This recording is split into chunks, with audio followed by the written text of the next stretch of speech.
Now we can merge these layers if we're happy with it, pressing Ctrl E. You do yourself a favor when you learn the shortcuts. The next step is that we press Ctrl and click on this little image to actually see which part is active in our selection, and go on Edit. And even this is something you can create a shortcut for. In this case, it's a manual solution as we're doing it. And on Edit, you click on Define Brush Preset. And there you go. So let's give this the name Barky West. Okay, I just like... We can resolve our selection by pressing Ctrl D.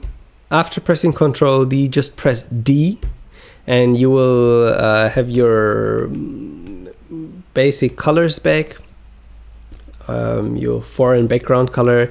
And now when you draw, you will see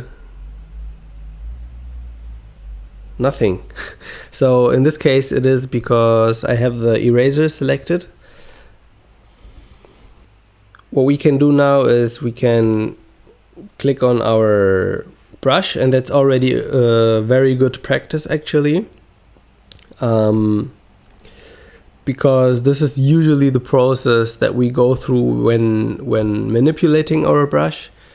But first we just click on the tool set here on the brush, or press B and go into this little window. It's called Brush Settings. If you don't have this window, just go to Window and open Brush Settings, F5. So on Brush Settings, we can select our new bark, which is that one.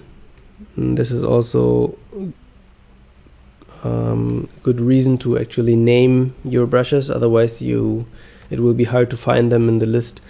It is like it is. So we select our color, and now when we draw, we see, oh, something's happening. This is very interesting. You see that, like, when we draw now, there's I think only transfer is activated, so that we have our pressure sensitivity actually just used for the opacity, not for the size, for anything.